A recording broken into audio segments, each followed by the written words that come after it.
Might do that, Michael. You never know. It really ain't nobody's damn business what's gonna do. Hey.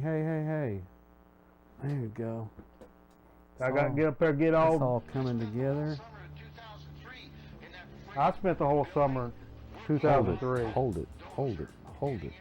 Tell me about it. You ain't gonna tell me nothing about it. I get paid. No. I get paid to tell other people about it. Literally, my living is telling other people about it. My entire life, I've been paid money to tell other people about it. Hey, what you know about truck drivers? I know a lot about them. They're good people. They're good folk. Salt of the earth. That's the real Americans. Are the only real Americans left are damn truck drivers. You know, a friend of mine and a friend of yours who decided he got it calling. He said to say salt of the earth's not a good thing. I've heard that. I think I've only heard that from you though. Probably. But Owl, I can tell you is that I've done it. I've said it before, and I'll say it again. It's not just a hospital.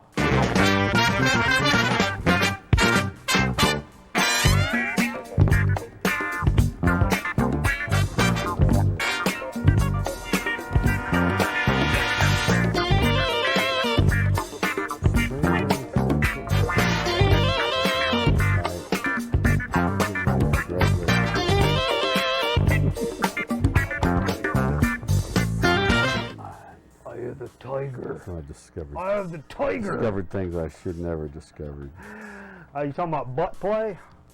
No. We appreciate everybody joining us. Friday night, you'd be watching dinner and a movie. Will you warming? You might be watching football. You could be going out to Outback and carrying around one of those glow-in-the-dark hockey pucks you keep in your pants that vibrates when your steak's ready to go. But no, you decided to come here and hang out with a couple of shitballs on Grown Man Record Night, and we appreciate the shit hell damn hell piss out of you for doing it. Steve, we appreciate you joining us. Yeah. Jay was over here earlier. He left. He's going to an F' ball game tomorrow. Yeah, there's a football game. Yeah, there are. You ever seen one? They go all over. They got football games all over the country. You can choose whichever one you want to go to. You like a purple guy, or you like a red guy? You like a red guy. Oh, I like a red guy. There's a red guy down yonder, and there's some purple ones up that way, and they all get together and run into one another. See what kind of colors they can make. Yeah. Usually it's brown. I only see one color. Okay. And that's just red, white, and blue. Well, it's 3 colors. 3 colors. That's 3. I missed that by a couple. We appreciate y'all joining. We see Nate on here. AZ Mick, what's up, bro? It's good to see you on here again, man. It's cool you came back, man. A lot of people don't come back after the first and Deadwax 66 is on here. I want to appreciate, man, Deadwax for shouting us out in his video. Yeah, that was cool. Man. Very cool of you, brother. We appreciate it. He said things that I didn't even know we were doing. Yeah. That's great. That happens all the time. People tell us. I remember somebody left a comment on one of our videos. It was like, man, are you really going to do that cucumber thing? And I went back and watched the whole fucking show because I'm like, what did I say I'm going to do with a cucumber? Because I was scared to death. Like, I don't remember saying anything I was going to do with a cucumber. But anyway, we appreciate all you mugs hanging out with us, man. We coming up on... We just about 14 weeks shy of 300 episodes. That's pretty cool. Yeah, that's pretty cool, man. It's a long damn 13, time. 14. Years? What are we going to be in February when we hit that? I don't know. I can't do that math. I went to a liberal arts university. Early March, late February. Yeah, I'm drinking a little vodka and soda out of what should be one of my dig of the weeks, actually. I found a couple of Smurf glasses in Goodwill. 83 Smurf glasses. This is Smurfette here. Came from Hardee's, one of the giveaway things from Hardee's. I grew up with them Looney Tunes glasses from Pizza Hut, I think it was. I had all of them. I was telling somebody, and nothing more bananas about the way I used to do when I was a kid, because I had all of them. So if it was a day where I was especially pissed off, I was drinking out of Your kid, you said. Yosemite Sam. Okay. If I felt like I was on top of the world, you know, I throw a dart over my head, it hits the bullseye. One of those days. You have those days where everything just goes right. I'll drink out of the Bugs Bunny glass. If one day I'm feeling funny, goofy, silly, I'll do like a Daffy Duck or a Foghorn Leghorn. So I matched my mood to which Looney Tunes glass I drank out of. Because I have a mental problem from a very early age, apparently. But anyway, I always thought that was kind of, when I tell people that, they're like, what? But I want to say something, man. I told my mom about this after the show last week. Rob from Boston left us a comment, which we love Rob, and he left the most amazing shout out at the end of his comment to Orangey, my plate. Orangey, the little plate holder. Yeah. I've known Orangey longer than I have. Orangey? Yeah, longer than I have. Did you put your paper plate in? Yeah. I've had Orangey since I was in elementary school. I remember those being popular back in the day. I care more about that plate than I do most people. It just gives you so much support. Yeah. It's funny when I come over here and I cook something up and I say, hey, grab you a plate. And I was like, hey, you want you a paper plate holder? And everybody's like, no, I'm all right. What? What do you mean you're all right? No, you're not. Put something under your plate, you goddamn Neanderthal. We got a new little chat interface here. You can see us down here. Well, all right. Hey, and you can see when you guys somebody type something so I can see you. Hey, Zeke is joining us. Zeke the Vinyl Geek.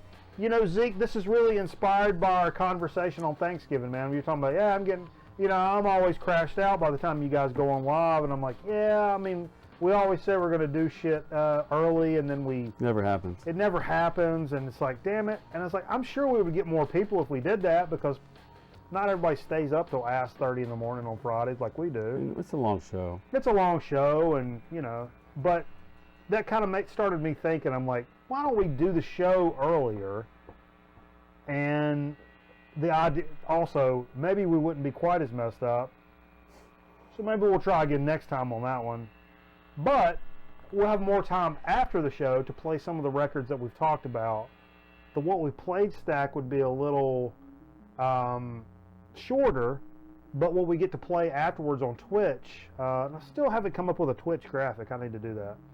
But it'll be that'll be cooler and different. I think we'll get more people because it's all about marketing. That's what I'm all about nowadays. Is that what it is? And right now, I mean, we've got more people watching right now than we have recently. So then maybe it's a good thing. Maybe it's a good thing. I don't know.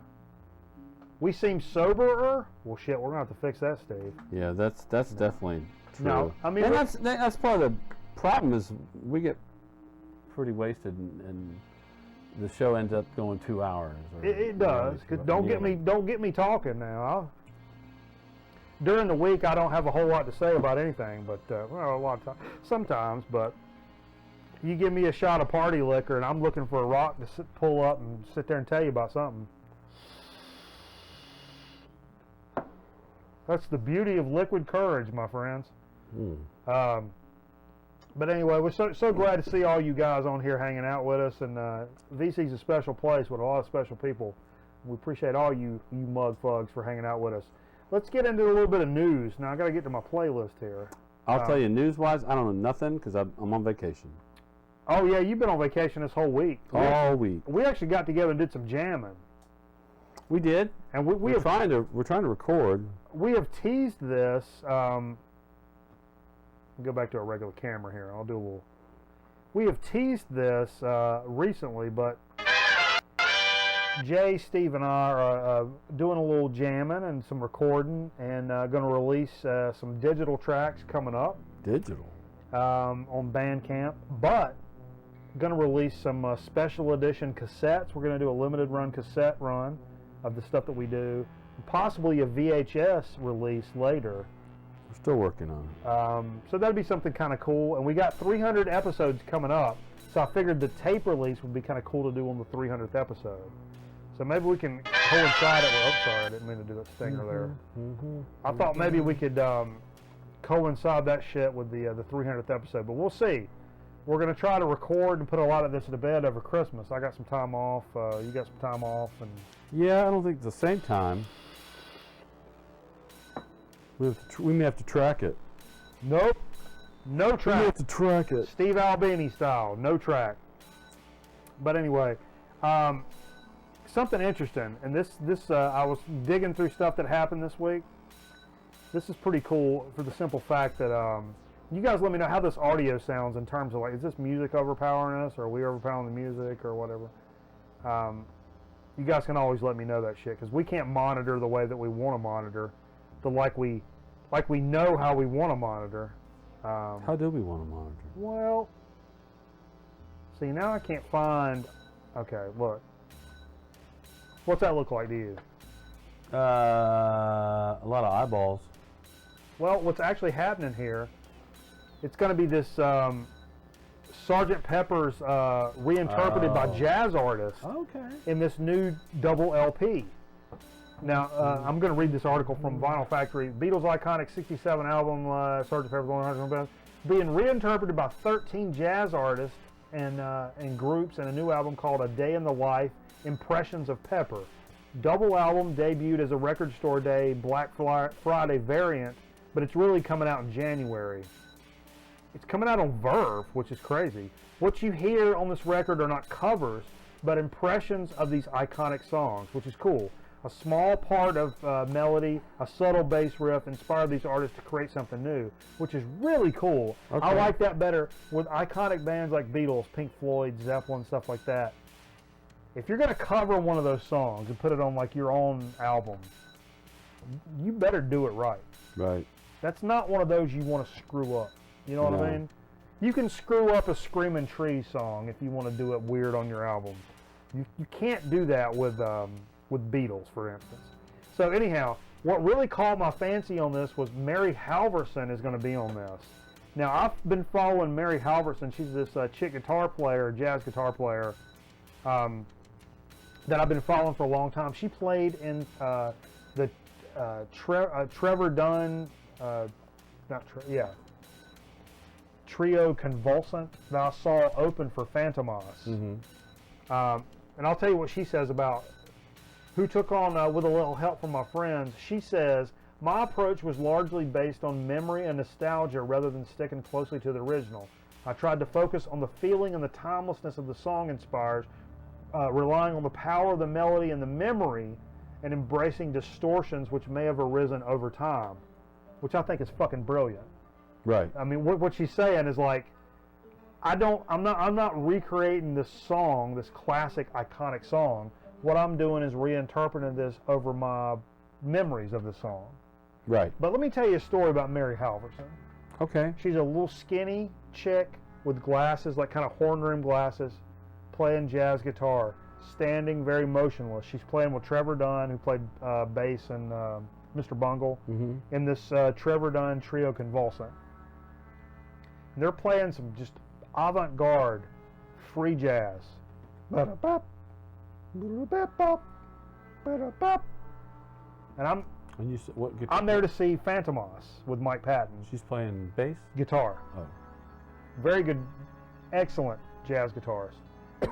So I'm vibing on this, and they're in the pocket of, like, some just weird, crazy free jazz. And then all of a sudden, fucking distortion pedals come on in the middle of just like scared the shit out of me. So the entire rest of the show, I'm essentially in the audience cowering in fear, waiting for them to do that again. And you never know. There's no build up. There's no, like, here it comes. You don't see them looking at each other. Here it comes. Yeah. It just jumps down your throat like a vulture ready to pull out your internal organs and use it for their own. Okay. And it scared the hell out of me. And I've told her in a message, I was like, a guitar player has never frightened me more in my entire life than you. Ever. Bonkers. It was a bonkers show. And, of course, Phantomos came out later and killed it. But, she's not. If you've never heard of Mary Halverson, I've been following her on social media for years. after that. So because she's part of this combo doing the she's going to be part of this combo. Sgt. Pepper. So it's going to be, man, it's going to be nuts. So that's going to be. Usually, I would be a lot of the other players I'm not too hip to. I don't really know what's going on with them. But when I saw her name, I was like, this is going to be something guys like us, guys like you guys that like stuff like that are going to want to pay a little attention to. A lot of these reissues and weirdo stuff when comes is it coming out? January is the official release.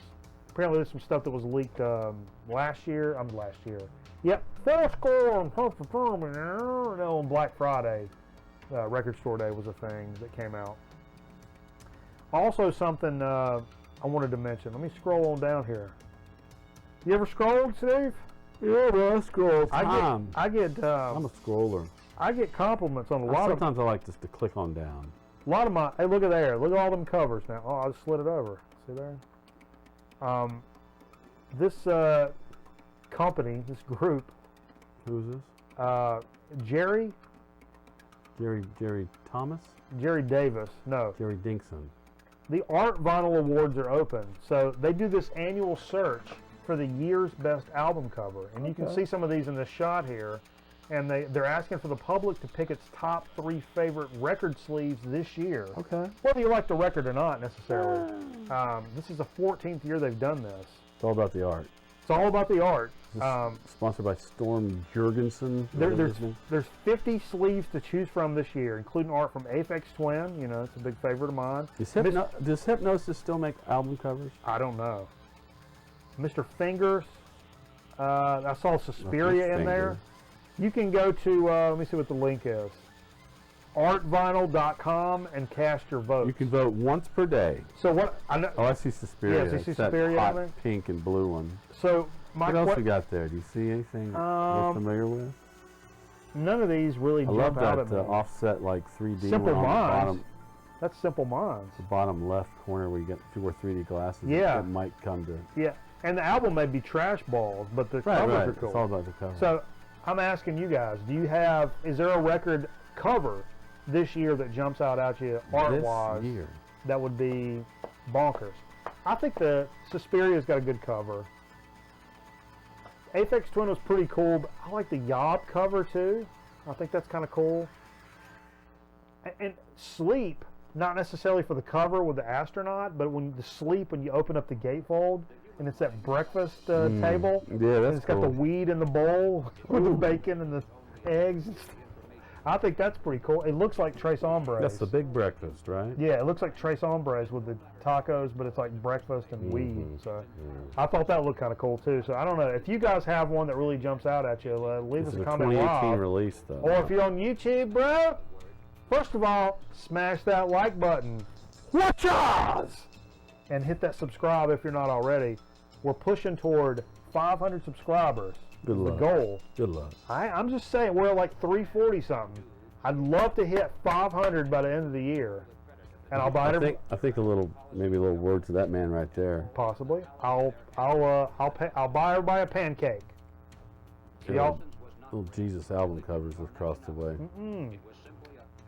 God walks the dark hills to show me the way. Waltz? I think so. It could be, if you want it to be.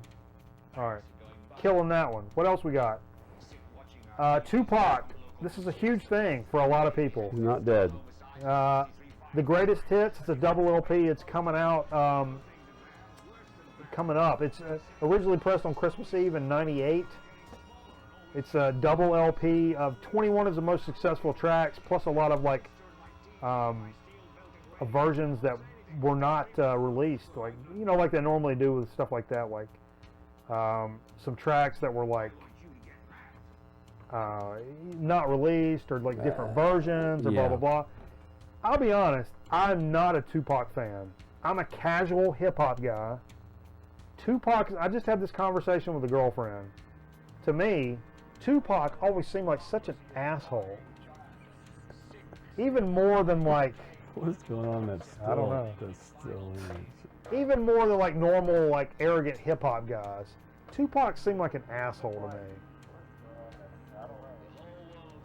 What are you doing? Audio's good. I was just testing. Just checking the audio. Yeah. I'm checking up on you guys. DJ Trish is on here. Yeah, what's up, DJ Trish? Dead Wax. Nathan Bouchard. Yeah, Mary Halverson, check it out. Zeke. Sleep in Suspiria. Damn, it's like an all-star cast. It really is. This is the VC all-star team. We got to do this more often. We're so damn late. If we got this VC team on the stream right now, we suited up and played some softball against anybody else. Oh, God. God bless you. You wouldn't stand a fucking chance. Nope. This is the VC all-star team right here. I'll pitch, of course, because, I mean, you know. No jocks up. It's my own head. I can do what I want to do. Yeah. But, I don't know, man. I don't know. I don't know nothing.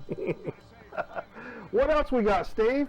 Dude, like I said, I'm on vacation. I haven't been paying attention. Oh, look at this. A Blue Note box set. What? Could I possibly have information about this as I scroll down to, yep. Are you just discovering what you have? Yeah, probably. Now, apparently Blue Note has done these luxury box sets before. This is coming out. It's a tribute album. Huh? What? This is a second edition of this luxury box set. Oh, okay. Which has, just to mention a few things. A double LP compilation album of current drummers from Blue Note's roster, paying tribute to Tony Williams, including Brian Blade, Kendrick Scott, Tony Allen, Chris Dave, Nate Smith, Eric Holland, Rob Turner. This is current drummers of Blue Note paying tribute. That's two of the LPs. Two of the LPs. One LP is a remastered reissue of Art Blakey and the Jazz Messengers album Africaine. Okay, it's a reissue. Okay. Let's do a reissue in there. 2 by 12-inch lithographs of Art Blakey and Elvin Jones by photographer and Blue Note co-founder Francis Wolff. I do like Elvin Jones. Listen to this, though. I'm listening. One set of Topps Blue Note trading cards based on Jazz cards? Topps 1959 cards featuring artists like Thelonious Monk, Horace Silver, Dexter Gordon, Lee Morgan, Grant Now that's Green. cool. Yeah, really? Lonnie Smith's on there, Charles Gordon. I won't pay $100 for a box set No, I know. that has baseball cards in it. Out of the Blue zine. Does it come with bubblegum? Got featuring essays, portfolios. It comes with heroin. Man. All kinds of stuff, and one Blue Note record brush. You guys can look at for That's more. Pretty cool. It really is cool. I'm sure it's out of my price range. I'm sure it's out of my price range, and nothing that I'm really gonna. Who owns Blue Note now? Jerry Cantrell. Good to know. Of Alice in Chains. As long as it's a Jerry, we're good. I'm pretty sure. Either that or Freddie Benavides of Cincinnati Red fans. Really? No. Oh. You piqued my interest. I could choose. There's my pink. There's my pink, and it's an interest. You know. Okay. I like to take a bath every day. We talking bath or shower? A shower. Okay. I didn't do that today. Oh no, you don't do that on vacation. No way. But I don't feel good unless I do. So if I'm a little off my game, it's because I haven't had a shower. I feel bad when I didn't even have Mitchum. But I've got 48-hour Mitchums. I took it yesterday. That's all you need. I took it, yes. I took my Mitchum yesterday. That's all you need. Take your Mitchum. 48 hours of protection. Bump, set, and effing salvation. 48 hours of protection? I'm go good. Fuck your mother. So the good thing is at least I know I don't smell because I have 48 hours of good protection from our friends at Mitchum. I will say I strayed. Oh, baby, I strayed for a while. Seeking that bargain bucket. I was looking for that bargain bucket. Did you go Gillette? Old Spice. Oh, original Old Spice. Old Spice is is an aftershave. That's the way to go. No, aftershave. No. I'm not. No, underarm. Oh. And I came home smelling like the juice in the corner of the dumpster. Even after a light day. Okay. I used some other Speed Stick. I smelled like a crotch of a nun that had been playing softball all day. By Menon. Mitchum, clean wheels. Yeah. It's like getting your wheels. Some weird skin growth, but clean wheels. It's like getting your wheels blown off at the car wash. Oh, yeah. Clean all that dust, you get the extra dirt out of it. $12. I'm just telling you. Yeah. That's real stuff. Let's get into what we played. Not our obligation. Oh, yeah. All right. What did we play? Whoops. I got the stinger on. I'm sorry. I don't need the stinger. I don't need the stinger. Well, the stack's a little shorter than. Well, actually, it's not shorter because Should we do a shot? we can do a shot. Let's do that before we start. Well, not before we start because people need to see. I've got Reka. Reka? Is that how we call it? Reka, the vodka from Iceland? Big up! Yeah, big up from. I bought some of that. Our man Ragnar. In my new leather. Fucking. You're an alcoholic. Yeah. Here's the thing to show. You know what R.L. Burnside looks like calls you're in that? a movie from 1945. You know what R.L. Burnside calls that? What? A ass pocket of whiskey. Oh, I like that. A ass pocket. A ass pocket. But our man Ragnar in Iceland, I wondered about this vodka. I'd seen it in the store. This is good vodka. It's not like smooth. And now you can see Popov here, of course. I'm not going to talk trash about Popov because it's my. I'll drink this over Popov Savior. any day. Well, that's what makes it special. You need a control. Yeah. Popov's definitely in control. If it wasn't for getting punched in the face, getting punched in the stomach would really, really suck. But if you get punched in the face, and we've learned from you appreciate getting punched in the stomach. We've learned from our friend Ragnar, this vodka we got, the Reka, is god-awful expensive in Iceland. For some reason, it's so much more expensive there than it is here. Yeah. So. Yeah, dude, that R.L. Burnside album is a great album. I've got that digitally. I think I got it from you. Ass Pocket. The one he did with John Spencer. Okay. Which John Spencer has a new album coming out. I've heard it leak. Our buddy Bill Royster sent us a track. It's really good stuff, man. Anyway, you guys like John Spencer? I don't know. Whatever. Let's talk about what we played. Last week after the show, it was just Jay over here, and Jay left, and I was sitting here all liquor drunk, vaping, bro, and listened to, I don't know if, probably wasn't one or two of you left on the stream, but I listened to all four sides of Mastodon's, Mastodon's Emperor of the Sand. You know why? Because it's my goddamn house, that's why. And listened to all four sides and just swamped it right on over and just sat here and grooved and just, man, had the best time by myself. Such a phenomenal album from last year. Cool gatefold. And it just, for some reason at the time, it was just really hitting me the way I wanted music to hit me, you know what I mean? And just kept it going, man. I just could not. This one's the one that's much less over the top, kind of like. The last several have been. There's been some that have been more psychedelic, some that have been more progressive. Yeah. And this has elements of both of that. Only those first ones were like heavy almost the whole time. Yeah. But the last several have been a nice mix. There's still some, don't get me wrong, it's aggressive music. Yeah, oh yeah. But there's some stuff that's not as aggressive. It's kind of like Opeth, where they used to like scream and holler all the time. Now they don't scream and holler at all. Well, they're getting older. Yeah, and that's the stuff I'll prefer, to be honest. So anyway, so that was left on the table from last week, which I know you're not supposed to do, but I played side 4 tonight, which was left on there, which reminded me of like, oh yeah, I did sit there and listen to that whole damn thing last week, didn't I? This was a dig of the week from last week, Jimmy Smith, Respect. I think I have Dude, that. you do have that. That is a phenomenal. On the verve. That is a phenomenal album. It sounds really, really good. Apparently he got into it like Elvis, doing some karate. Karate! Empty hand. Good stuff, man. Right in front of his B12. That's one, and I've probably got 6 or 7 Jimmy Smiths, man. But Jimmy's Smith. There's one called T-Bone Steak on here. Yeah, it's got a lot of good covers on there. It's kind of a tribute thing going on. This was some VCL2 from our good buddy John Tambroni quite a while ago. And I don't pull this out quite enough, to be honest, because it's a fantastic album. Caravan, Cunning Stunts, which is 75 on BTM Records.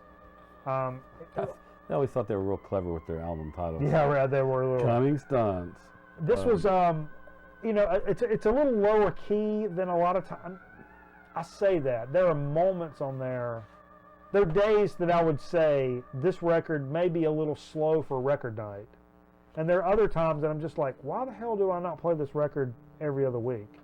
Because it just really, I mean, you could say that about Nilsson Schmilsson. Yeah. It's kind of slow. I don't know. I don't want to. And that's when I'm ready to hear like freaking Slayer and just get nuts. Mm-hmm. And other weeks it falls right into the groove. Right. Caravan is one of those bands. It is. Not always, you know, it's hard to listen to Keith Jarrett on record night as much as I like Keith Jarrett. It's hard to listen to that on record night. Well, that's why I've gotten more and more into one-offs. Like when I start playing, I'll just do one-offs if you haven't noticed, and it's because I know I can pull something out of an album that you're going to enjoy on Friday night rather than try to play the whole side. And hit you with the second song that was like, oh man. I've always said if it wasn't for the hanging out and the fellowship, and this was my show and I did this by myself when I came home, it would be like a DJ show where I played like song. But it's hard to like do that and carry on a conversation. Yeah, and we're trying just to hang out. So that's where the playing aside of the record. I'm came antisocial, so I don't mind staying at the table. It's cool to do a little section where we do that. Right. Because that, I mean, you know, real DJ, that's what you know, you don't play a whole side of an album, but, you know. There's some albums like that Mastodon, it fits to play everything because it's a concept album. You know, like a Yes album or something like, you know, it's stuff that's like made to be listened to all at one time, you know. Anyway, I pulled this out. It's a record I've not played in a very long time, Psychedelic Furs, Forever Now. This is 82 on CBS, produced by Todd Rundgren, actually. Yeah. This is the one with... Terrific album. Love My Way. Now... Psychedelic Furs... to be able to split his vocals into two voices. Yeah. Psychedelic Furs is one of those bands that I wasn't really hip to in the 80s or even the early 90s. It wasn't until I started hearing some of my favorite 90s... I didn't know it was produced by Todd Rundgren. Some of my 90s favorites, like Kurt Cobain and Courtney Love, I know mentioned how much they loved Psychedelic Furs. For me, as a high school kid at the time, that made me be like, Psychedelic Furs, who the hell's that? And I went and kind of researched and said, oh, okay. And then when you listen to it now, you can kind of hear some of that. They were one of the better like college rock, college scene bands that were out there. And not a band that I would have known just by listening to the radio. Jay says they play a lot of their videos now on VH1 Classics, but I don't remember seeing them back in the day. I think I saw them in Athens back in the day, but there was a time when I don't remember some of the bands I saw. It happens, dude. So, but I do think I saw Psychedelic. Jay wanted to pull out a little David Lee Roth, Eat 'em and Smile, and I have to hear Yankee Rose. Dude, nothing says 1980s like the Yankee Rose video in the beginning of that. Give me a glazed donut and a bottle of anything. There's a lot of very Van Halen sounding guitar riffs in here as well. Yeah. Who was playing guitar that time? Steve Vai. Oh, is it Steve Vai? Yeah, it is. Billy Sheehan on bass. Yeah, it's a good band. To me, yeah, it's a superior band to Van Halen. Don't kill me. I think that's a superior. No, it's a good band. Yeah. Better bass player. Steve Vai on guitar. Definitely a better bass player. Probably as good as Eddie. Sure. I'm sure that would charge a great argument between many people, but I think he's just as good. It's a matter of what kind of taste you prefer. Right. For some reason, I was strumming through this earlier. I had to hear a little Get Down on It, man. With some Kool in the Gang. That's one of the. I remember as a little kid. Dead Wax saw the Furs in '87, man. Mm-hmm. That's what I'm saying. I bet that was cool. Did they play Pretty in Pink? Yeah, we stayed too long. You got lovey-dovey good. Yeah, pass it on. Kool in the Gang's good for that. Speaking of Nilsson Schmilsson, one of my favorite records that I've discovered in the last, 5, 6, 7 years. You just picked this up, or you've had? No, I've had it. I just was listening to it the other day just because my wife wasn't familiar with Nilsson for some reason, and I had to remind her. Oh yeah, there's that song, and it was the one Without You that it was on the radio, AM Gold kind of song, you know. Can't live if living is without you. And you know what's funny? And then, of course, Coconut Song, and she's like, oh, I know these songs, but she didn't know who it was. But then, 4 songs into this side, Jump Into the Fire played, and it hit me. I was like, that's Nilsson. You hear it in commercials, you hear it in movies. Yeah. That echo thing, song. And I was like, it didn't strike with me. That's who that was, and so I just. It's fun. Nilsson was one of those. I wanted to start off my those little artists for that like.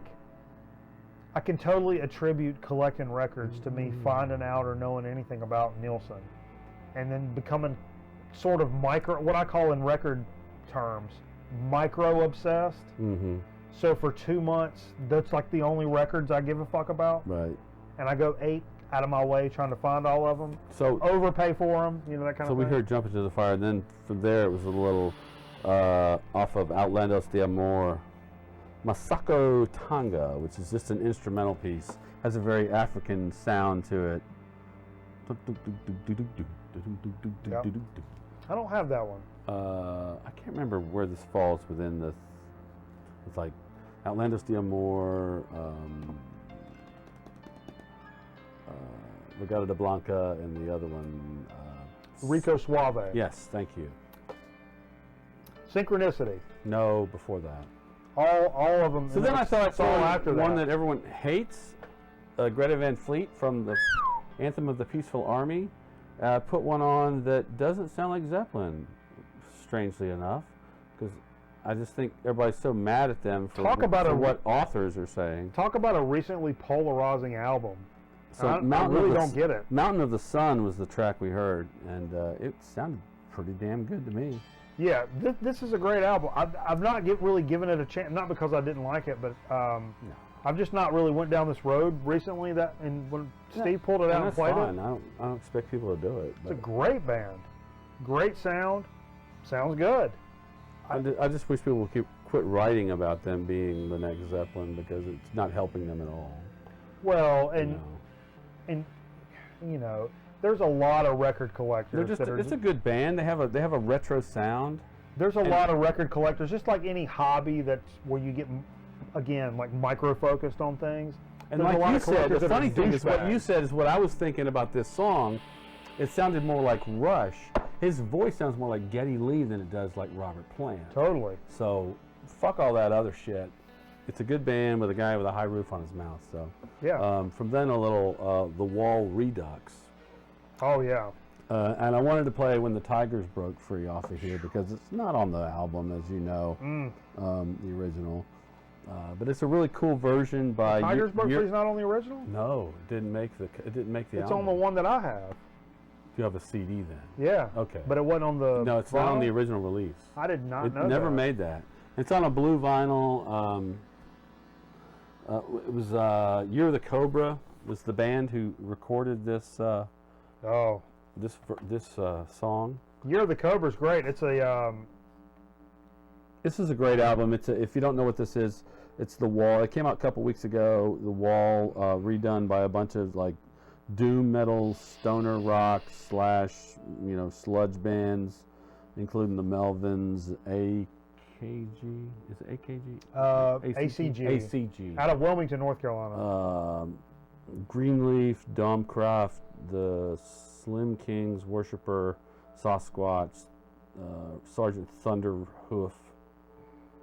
It's a pretty decent. It finishes with Yawning Man. Yawning Man, Church of the Cosmic Skull. Mark Lanigan's got a song on here. Scott Reeder. Speaking of which, I watched a live performance of Church of the Cosmic Skull. Yeah. Have you seen like a live performance? I have not. Very theatrical, I imagine. It is, and they're very together. This is an Australian. No, English. No, English. Sorry. No, but even better, the two chicks. Are they from? The two chicks are like super hot. Okay. They are. I'll have to check that out. Super hot. Not for that reason at all, but for the musical integrity. I'm telling you, Church of the Cosmic Skull. Not only they are amazing. We're trying to hip our local record guy onto them because, he wasn't aware, and he's one guy that needs to be aware. From there, a little Led Zeppelin into the outdoor. Not because we played Greta Van Fleet, just because I wanted to hear it. Hadn't heard. I was listening to this album a few weeks ago, and I was like, man, this album's so good. Carousel Alhambra is what we heard. I don't think that album gets enough love. It should. It's a great album.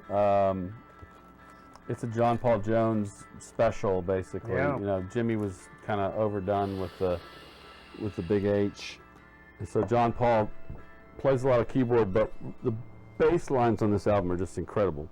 My bass player from the Zeppelin tribute said, if you want to play bass, you need to put on this album and learn to play these bass lines. And when you listen to the bass lines, you think, oh, there's a lot of keyboards, but there's also this incredible bass lines in this album. So, a band I really don't know enough about.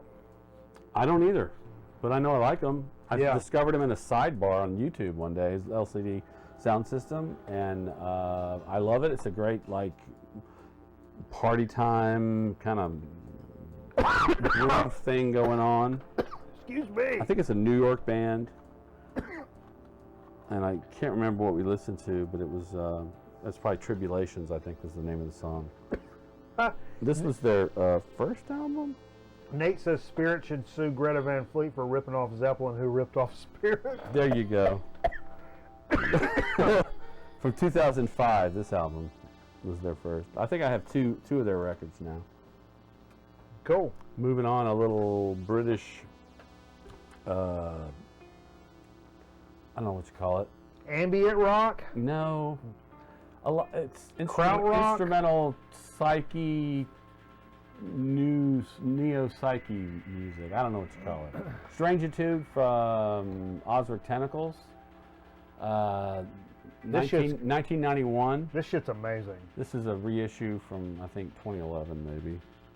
But it's great. It does the job for me. Hell yeah! And last but not least of what I played, well, I played a couple, but this is one I'll talk about here, was Little Robert Plant for a live. It's a 10-inch that he did from the Sensational Space Shifters is the name of the group he played at the time. When did this come out? 1940. Exactly. I don't remember. 2014, mate? 2015? Oh. It's a world tour 2014. Oh, that recent. Okay. Yeah. Kind of a cool, he does a little Bo Diddley, slides into a whole lot of love. Thought you might enjoy it. So, and then you finished this out. Yeah, after that, I pulled out a little... You're like, oh, 10-inch. I got 10-inch.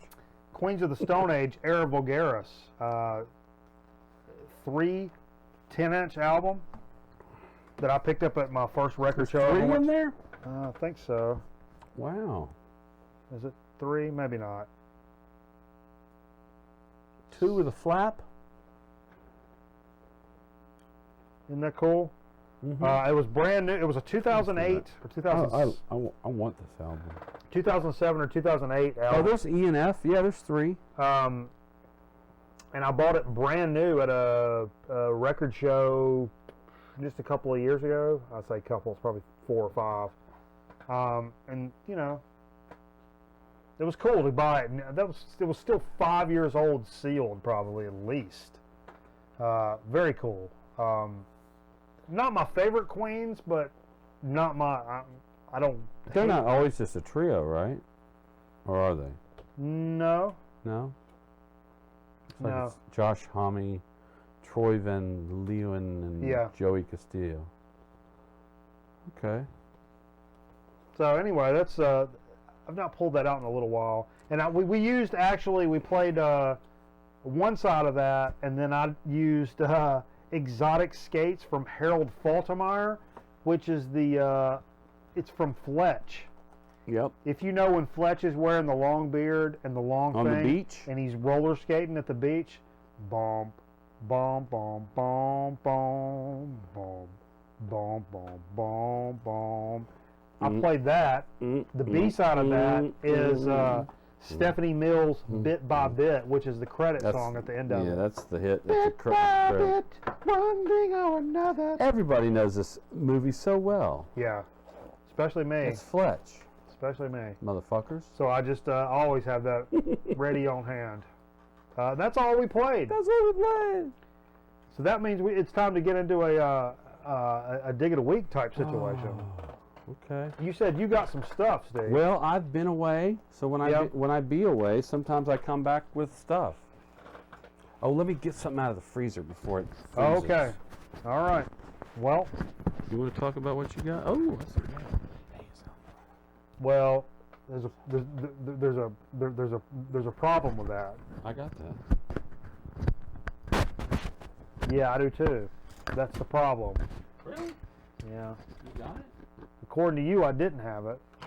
What are you saying according to me? Well, I asked you. You said about it. Looks like you got something to give away. Yeah, possibly. I got to confirm all that. But anyway, so for Steve's in the other room doing something different. I hear him rummaging around. Sounds exciting. I don't know what's coming up later, but you guys may want to stay tuned. See, we call that a tease in the business. Careful, they go all over. So Dig It a Week, a couple weeks ago, me and Steve and Jay all met up and went digging at a little spot. Oh, yeah. During the day, and one of the records I picked up was Jimmy Castor Bunch. A true digging spot. Yeah, true digging spot. $3, which is a little much than I like to pay at a digging spot, but still. They've raised their prices. There's some good stuff over there. Super Sound, Jimmy Castor Bunch featuring the Everything Man. It's got the cool cartoon on the back. Now, the only problem with this is King Kong is on here. Yeah, I can't remember where this falls in the hierarchy here. It's from 75. But anyway, I asked Steve, do I have this one? Now, granted, that's my responsibility. Are you sure you asked me that? I did. I don't remember you asking And Steve me that. said, no, I have it, but you don't have it. And so I was like, oh, well, I got to pick it up. It was a good copy. Pick it up. Just pick it up. Let's pick it up. So I picked it up. And when I get back to the workplace, I got my stack and I pull up Discogs and I'm entering shit on there. When I go to enter that in, there's the little green circle with a 1 in it.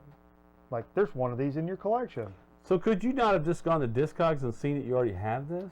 Yeah, but see, I wouldn't have thought that because out of my collection, there's like 300 of my records that are on Discogs. Yeah. So, I mean, like this many of my collection. Okay, so you wouldn't go there naturally No. to see if you had it. No. Everything's not there like it should be. Nothing is there, really. Well, get it there. You got time. You got time. Time? You got a couple weeks to off this coming up here. Yeah, but I don't want to wanna- see all these records. Yeah. I want to see both these walls in your Discogs collection. Make it happen. I know, I need to. But we're also going to be recording a record album. Then you don't have to blame your friends for if the fact you bought a record you already had. No, I know. It's not anybody's fault but mine. As Beck would say, it's nobody's fault but my own. Or Zeppelin. Well, Nobody's fault but mine. but wait, what's happening? So, Damn it. how many digs do you have? I'll I'll do one right quick that actually was part of what we played tonight. I just grabbed it and pulled it off of what we played because it was actually a dig of the week. I have this record here. It's called 7 Golden Men. And You made that up. Came across that at a local record shop, and it was sealed. And I thought, this is kind of cool. It has that really kind of cool kind of thriller spy movie 60s.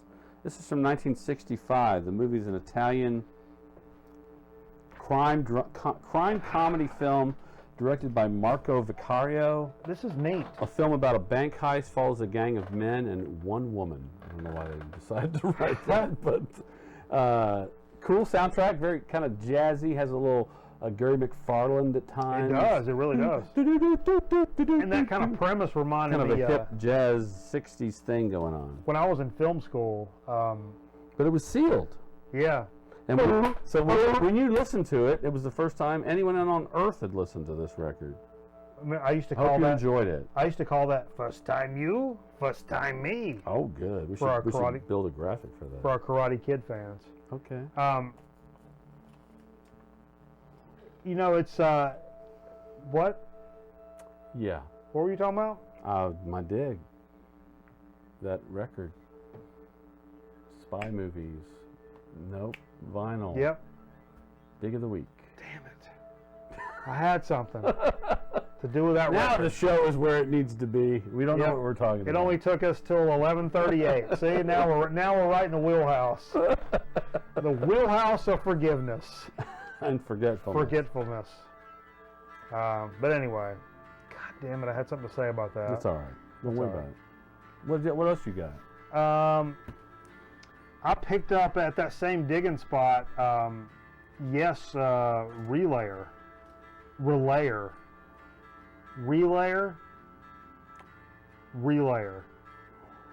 I think Relayer. 7th studio album by Yes. Yep. From, let's see what kind of year we talking about. 77 maybe? 4. Oh. 74. Okay. A little earlier. Nice gatefold. Yeah. On Atlantic. Hold that bitch up. This is after keyboardist Rick Wakeman left the group over disagreements with the band's direction. Yes entered rehearsals as a 4-piece. Patrick Moraz? Who's that? Yeah, at bassist Chris Squire's home in Virginia Water, Surrey. What? Look at that. It's a cool label. Yeah, it really is. During this period, they auditioned several keyboardists, including Vangelis, before choosing Swiss musician Patrick Moraz, who incorporates elements of funk and jazz fusion on the album. Relayer is formed of 3 tracks. These tracks are freaking huge. Yeah, the first side's just one song, 21 and a half minutes. Yeah. But, you know, that's kind of classic Yes when you think about it. But oh, sure. it's a Yes I didn't have, and for a couple of bucks, I figured I should probably pick that up. I think I have it. I'm not sure, but I think I have it. Yes is one of those bands, when I see the albums, I always go, "Yeah, I got this record?" Because they all look sort of similar to me. You know, the band that is Jethro Tull is the band with me that I'm like that. I'm like, do I? So I don't buy it, and then I realize I don't have it. Yeah. So right, go that ahead. day we I were got one. digging, I think I was the 3rd person who came across this and decided I'll take it home because it was really dirty, I guess, and nobody wanted it. Yeah. But it's a Def Jam recordings. This is a 12-inch single. It's the Beastie Boys. Hold It, Now Hit It.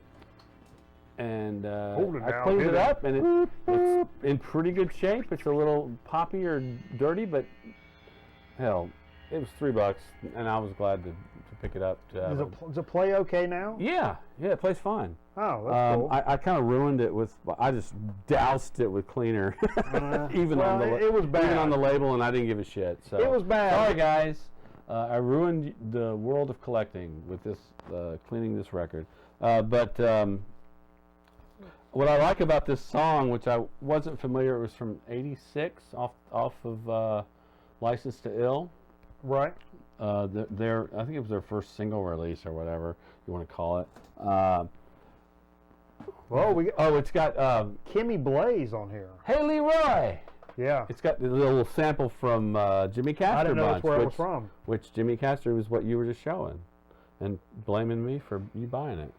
Yeah. Kimmy Blaze is on here. Yeah, I didn't see that till it's only showing certain. Much love for my friends down in Georgia. Hell yeah! I sent them something. I gotta send you. Go Dogs. Bees on the Porch. Bees on the Porch. It's a Walb story. I have not seen Bees on the Porch. You need to see that. Okay. All right. I'll do one more from. No, I'll do 2 more from our dig. Okay. Let's talk about a little Atlanta rhythm section since I went down to Hot Atlanta. Oh, really? You bought an Atlanta rhythm section? I did. And this is their 3rd album called 3rd Annual Pipe Dream. I don't know that I've ever seen that. Well, it's from 1974 on Polydor, of course, that good Atlanta shit coming out of Atlanta music. It's got Doraville on it, plus I think it's got, what else is on here? There was something else on here. I've got some Atlanta Maybe rhythm I'm section. wrong, but this is a great album. It's a fun album. I don't care for the ones that I have. ARS is a good band. What do you have? You have Greatest Hits album? I've got... This album was recorded at Studio One in Atlanta. So I'd be interested to hearing some other stuff that you think's a little better. There's a funny, because every time I drive down to Mom's, I see a sign for Doraville, and I always think of Atlanta Rhythm section when I see it. So cool. Yeah. One more that I got that day. We were digging in our little digging spot. was Kansas's first album called Kansas. Oh, yeah, I don't have that one. In its original shrink wrap, it looks like it's in pretty good shape. On Kirshner Records, which was the U.S. release at the time. I think this is also from '74, if I'm not mistaken. Yeah. CBS Records is licensed, but I think Kirshner was a division of that or whatever. It's a nice price. I know that, according to the sticker. Damn right. 3 for $10 at Disco Mat. Huh? Disco Mat? Is that what it says? So apparently the price hasn't really changed because I paid $3 for it, and 3 for $10. There you go. Actually, due to inflation, that would mean it was worth more. Oh, sure. Yeah. And so I'll be honest with you guys, I have never listened to Kansas's first album, so I'm kind of excited about picking this up. I know they're a prog band. I know Kansas from what I know of Kansas, and I'm happy to learn more. So I've got a few more. You've got one. I got one. These are crazy nutty. You can do mine, and then go ahead and do one. My last one is something I should have had in my collection a long time ago. That's the second studio album by Stanley Clarke, bassist. That's from what I hear, is I have that. Absolutely incredible album. That's a great record. A review from All Music. I'll just kind of bust this out. Truly stunning record after the busy years of Return to Forever, Mahavishnu Orchestra, and Lifetime. These four masters combined in once of a lifetime display of musical mastery. I mean, that's saying a lot right there. Yeah. And this is like 74 again on Emperor Records. That's definitely maybe his best solo album.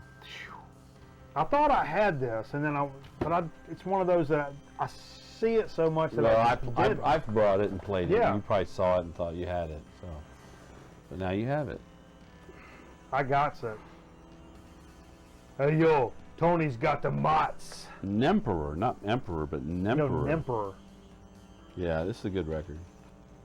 So, I have an announcement to make. Oh, okay. This show will likely not be on the air next Friday.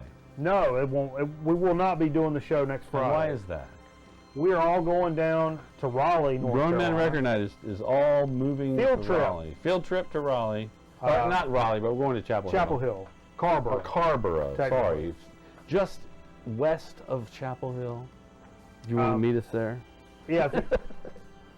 We're going down to see Stephen Wilson perform. Yeah, and so to do him justice, and so I didn't want to be like lost while he's trying to present his new material. I bought his damn record. So this is To the Bone. Came out this year. This is Stephen Wilson. He got an award by the Prague whatever as being like Artist of the Year. But I'll be honest with you, it's taken me a few listens to kind of get into this record. I've streamed it. It's more lyrical. Yeah, it's not my favorite Stephen Wilson. Has moments of brilliance. Not to mention that Stephen Wilson is a guy that doesn't tour around in our backyard very often. No. So that's not something that's why I really jumped on wanting to go. Yeah. I probably not my favorite Stephen Wilson album. Sure, but still great. But I'm still stoked about going to this show. Yeah. And like I said, I want y'all to hear this record before we go. So. I have heard from a few people on the VC that have seen this tour. Yeah. That it's a great show. I'm stoked. Yeah. And that's next Friday, right? Next Friday. So woo! Maybe we come back and do a weird show on Saturday, and maybe we just skip a show next week. I don't know, but either way, we're going to see Stephen Wilson next Friday, so there won't be a show.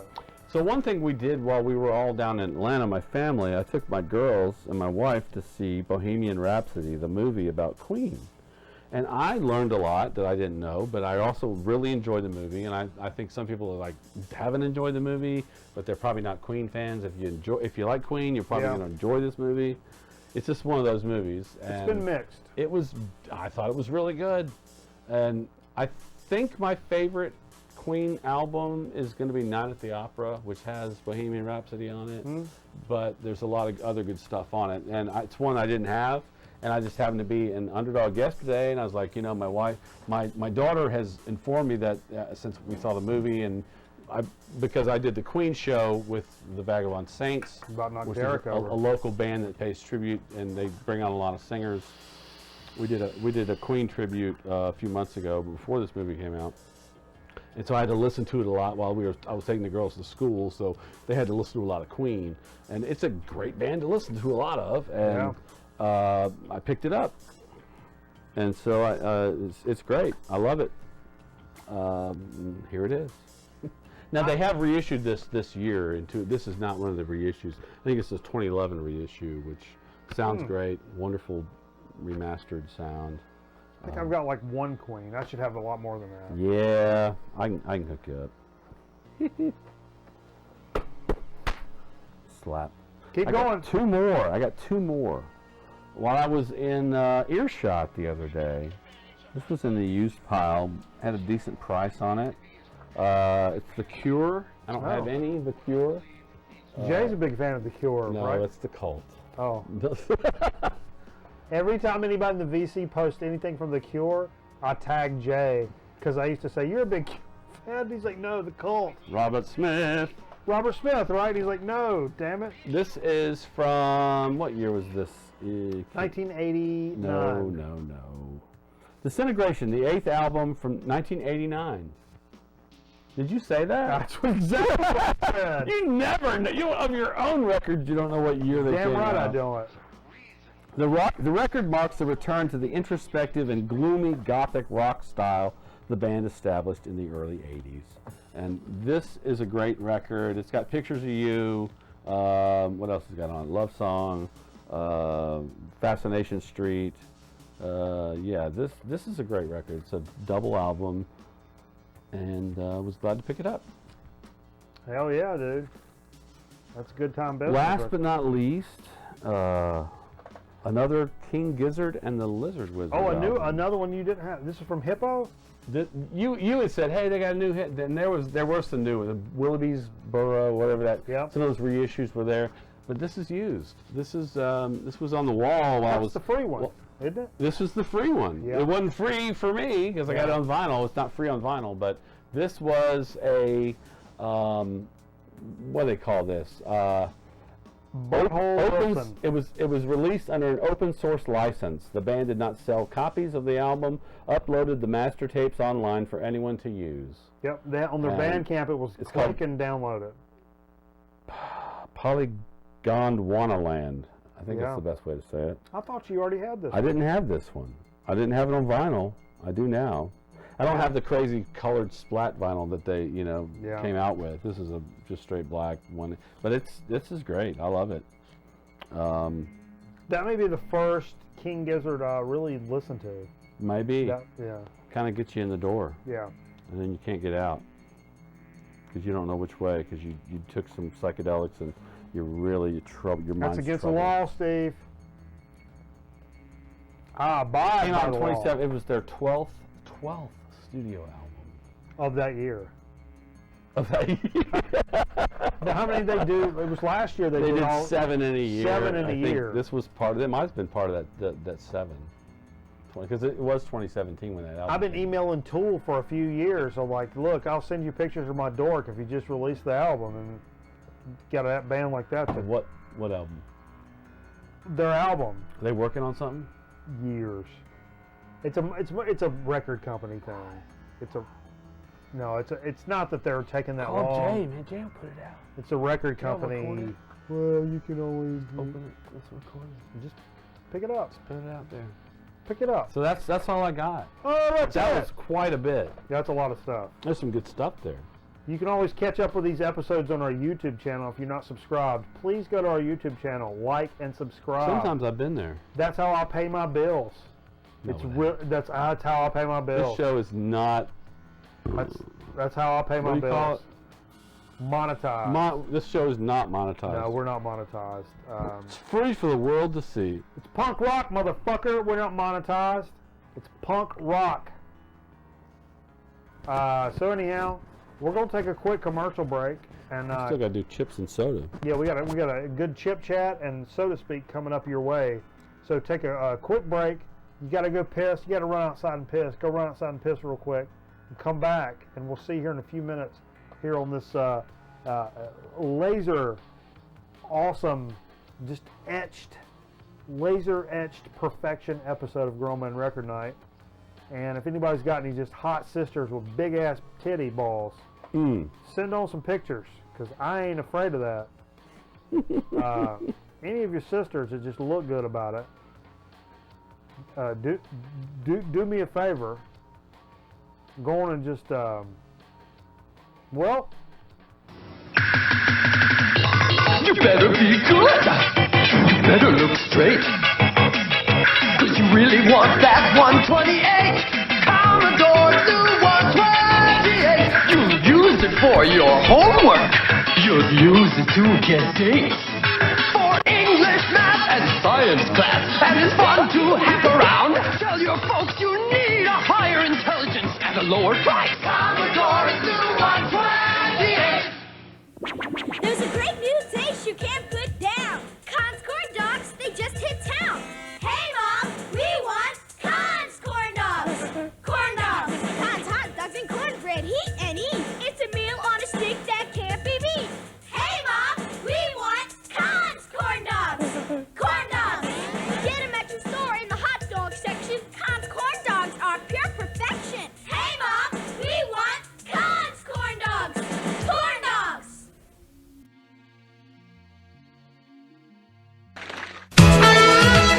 What should we do today?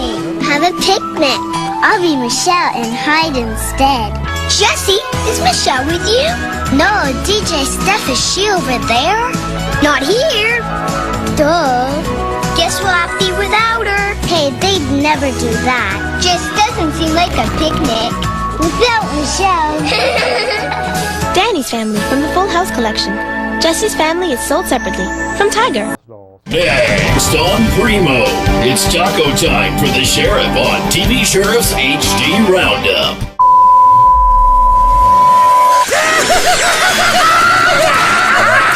Muchos machos, frienditos. It's your ding dong down to TV Sheriff. TV Sheriff. TV Sheriff. TV Sheriff. TV Sheriff.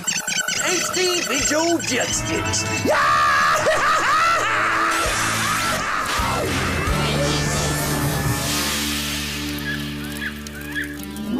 You know I don't like Doritos Locos Taco.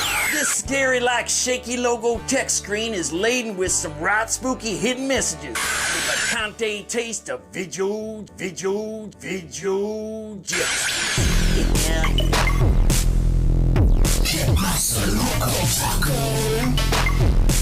Yeah. It's taken Taco Bell years to perfect, and you seconds to devour. It's taken Taco Bell years to perfect, and you years to devour. It's taken Taco Bell seconds to perfect, you seconds to devour. Introducing the irresistible Doritos Locos Taco. Loco Taco Supreme, a shell made out of real nacho cheese Doritos. Extra loco. Would you do?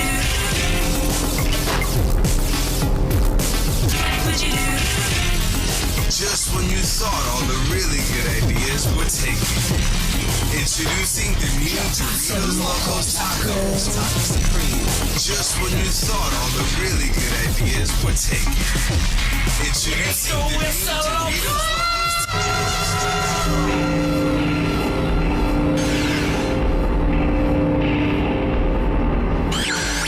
Don't take that taco, it's a creepy taco. Well, that's all we got for now, doggies. We'll see you on back here pronto. Hee-haw, 99.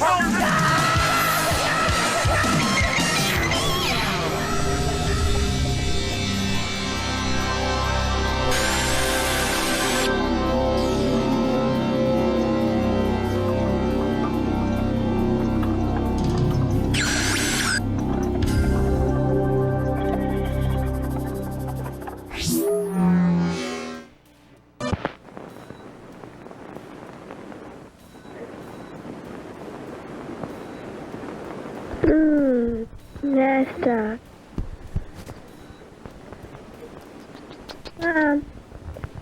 Mom. Yes, honey? You know we were talking yesterday? Yes, we were. You know about periods? Yes, what about periods? Do you have periods? Yes. All women have periods. Tell me what happens. Blood from inside of my body comes outside from an opening between my legs. This, Do you have a question, this Jill? 12-year-old bitch-ass motherfucker. Yes, was asking I if want he to know could if get Susie has periods. Yeah. Susie? Yes, Mom? Yeah. Jill wants to know something. What do you want, Jill? Susie, do you Probably had have never had the periods? triangle Do I choking have piss periods? hell beat out of his ass. Jill, all women have periods about every 4 weeks for 3 or 4 days. Oh, When I'm on my God. period, blood from inside of my body comes outside from an opening between my legs. Well, Susie, what about my teacher? Does Miss Jones have periods? Yes, should Jill, your teacher, probably- Mrs. Jones, does have periods. I should probably just ask him. I don't need to ask him. I could probably just tell him what the inside of his grandmother's eye socket feels like when I stick my dick in there after she died.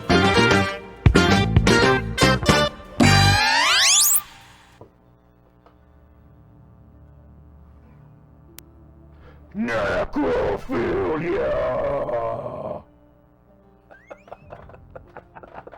Woo! All right, here we go. We're going to get into a little soda speak this evening.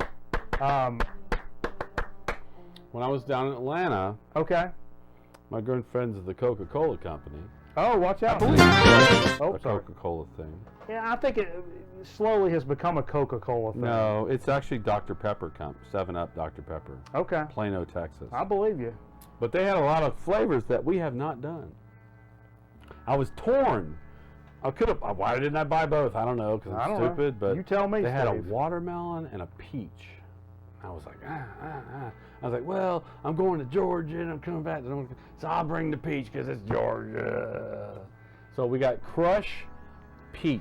Now everybody knows Crush from Orange because I got my spine, got my Orange Crush. I totally thought this was a Knee-high? Orange Crush. Oh no, it's peach. Why? Because if you just Peach hold that Crush. up. Yeah, it looks like an Orange Crush, but it's actually a little peachier.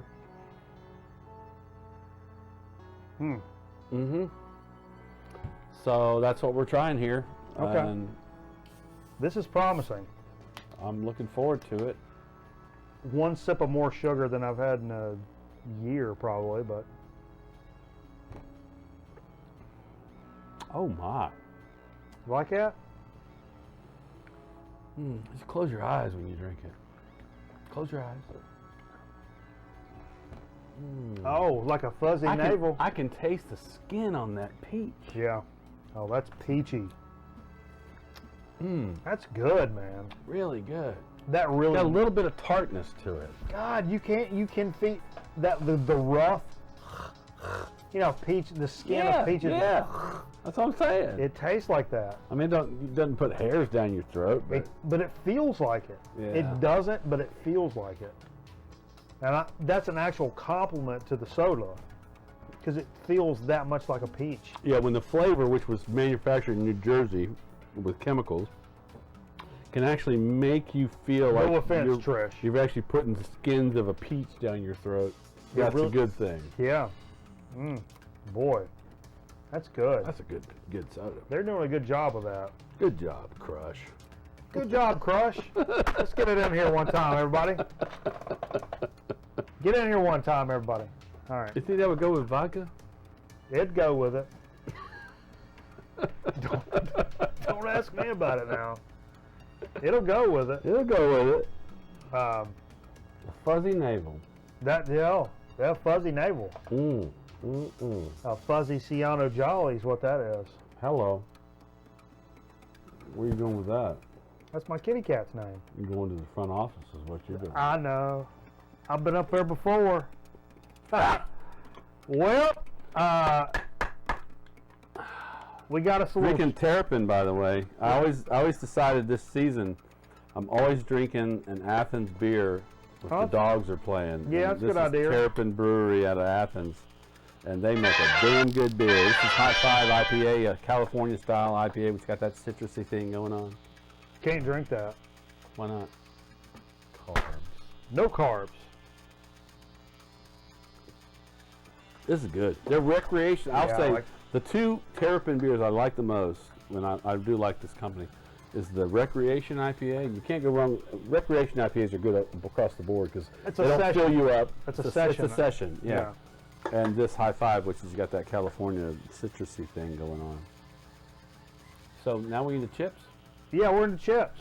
Okay. So we're into a backlog of chips here. I brought some, but since we've got some backlogs, we're going to do a backlog. Yeah, we're trying to do expiration date shit now. Oh, we're up to August. Okay. We're doing the best we can. Miss Vicky, which is you find these in your sub shops? Sub shops. Now, we did a Miss Vicky's last week. You probably did the jalapeno, maybe? Yeah, me and Joe were trying to figure out where's Miss Vicky's from. He's like, Subway, and I'm like, eh.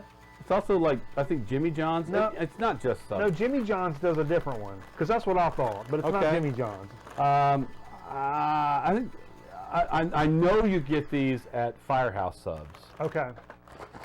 But I think there's some other sub shops and sandwich places you get Miss Vicky's. This is a Dead Wax says there's a fried egg flavored chip. Fried egg? Man, I like, you know what I've gotten into this week? Boiled eggs, like hard boiled eggs. Okay. Never liked it before. Apparently this is made with love and care. This is their sea salt flavor. So, you know, when people go out for flavors, you don't tend to grab the sea salt and go, oh, I've really got to try this. No, I like a good plain chip. So, does Miss Vicky put any pictures of her titty balls on there? Well, in her kitchen, where we work as respected family, it was, she spent years getting just the right crunch and flavors to put big happy smiles on every face in her farmhouse. I've had family, I got now, some cousins. Now, big titty balls, that might do another thing. I got some cousins down there in South Carolina. Yeah.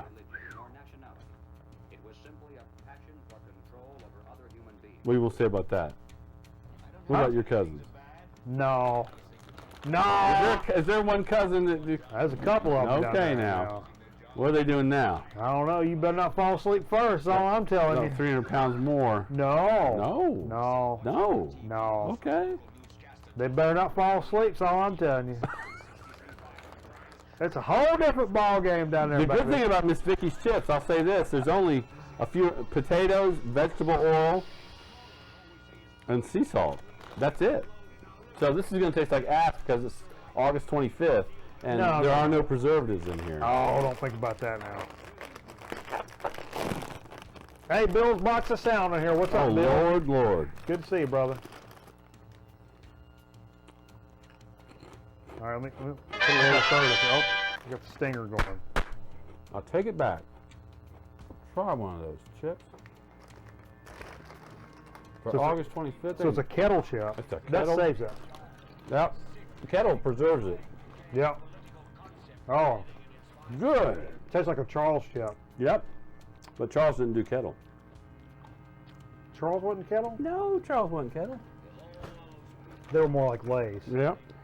This is something. This is good. That's a classic chip.